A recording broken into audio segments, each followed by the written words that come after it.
The Phantom Woman. When the idealistic and romantic Gilbert Dent first set eyes on a beautiful young woman seated at a window, he had no idea what he was getting himself into. But love, they say, is blind, and history is destined to repeat itself, sometimes in the most horrifying way imaginable. Gilbert Dent assured himself that nothing in this life can possibly remain stationary, and he cudgelled his brain for a respectable manner of introducing himself to his idol. He had hardly arrived at this point when he received a shock. There came an evening when she was not at the window. Next morning he walked down Wood Lane on his way to the office. He always went by train, but he felt a strong disinclination to go through another day without a sight of her. His heart began to beat like a schoolgirl's as he drew near the house.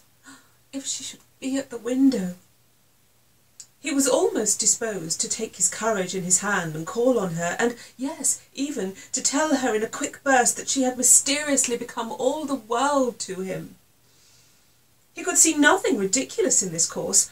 The possibility of her being married or having family ties of any sort had simply never occurred to him. However, she was not at the window, and what was more, there was a sinister silence, a sort of breathlessness about the whole place. The window was blank. He pushed the gate back, it hung on one hinge, and walked up the drive to the door. There were 5 steps leading up to it. At the foot he wheeled aside sharply to the window. He had a sick dread of looking through the small panes. Why, he could not have said.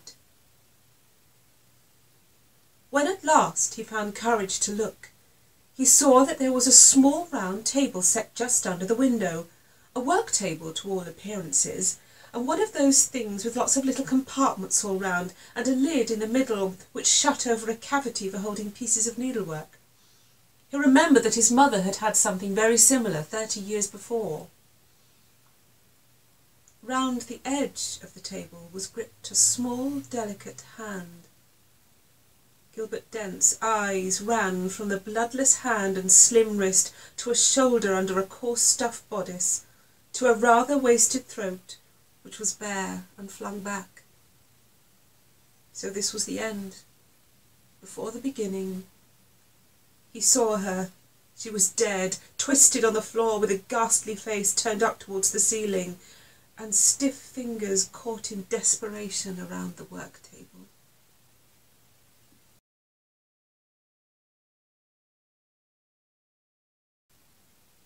The Yellow Wallpaper. When Charlotte Gilman wrote The Yellow Wallpaper in 1892, the standard cure for nerves or melancholia and other so-called neuroses was absolute rest and the removal of any kind of mental stimulation which might excite the brain and thus result in a complete collapse. Gilman paints a tale of mounting suffocation which suggests what might be the inevitable consequences for a bright, articulate female mind deprived of all means of self-expression.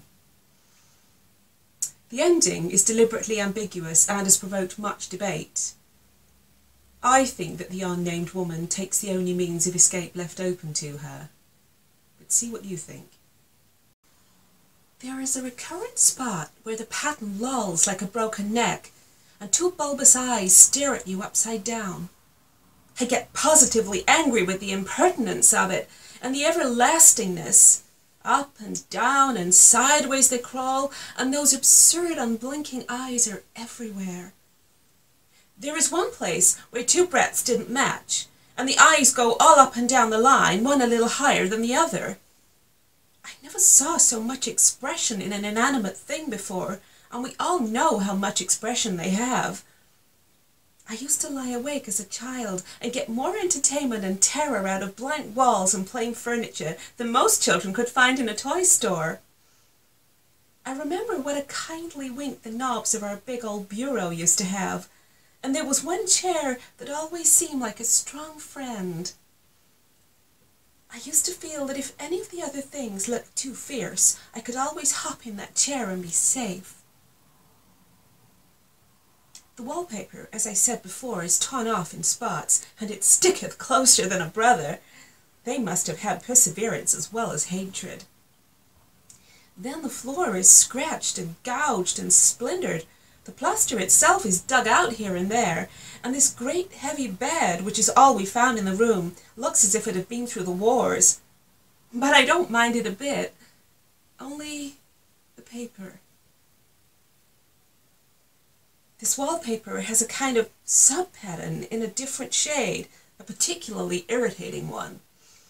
For you can only see it in certain lights, and not clearly then. But in the places where it isn't faded, and where the sun is just so, I can see a strange, provoking, formless sort of figure that seems to skulk about behind that silky and conspicuous front design. There's Sister on the stairs.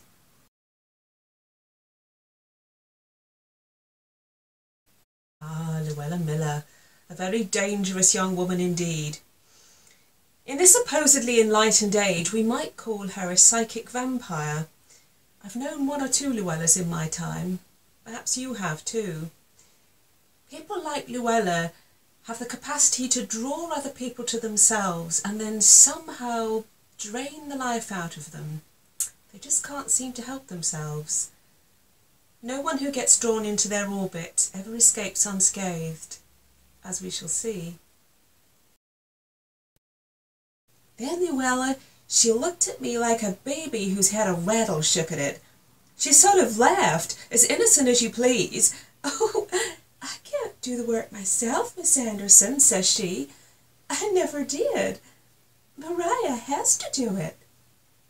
Then I spoke out. "Has to do it, says I? Has to do it?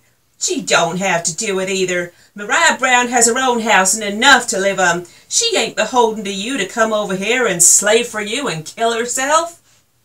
Luella, she just sat and stared at me for all the while like a doll baby that was so abused it would come into life. "Yes," says I, "she's killing herself. She's gonna die just the way Erastus did, and Lily, and your Aunt Abby. You're killing her just as you did them. I don't know what there is about you, but you seem to bring a curse.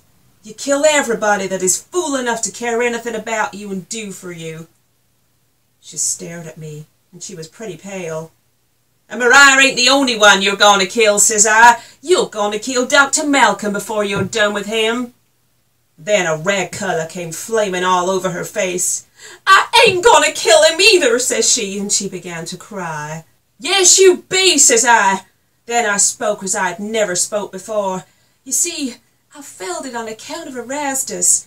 I told her that she hadn't any business to think of another man after she'd been married to one that had died for her. That she was a dreadful woman, and she was.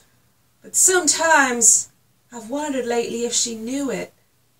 If she wasn't like a baby with scissors in its hand, cutting everybody without knowing what it was doing.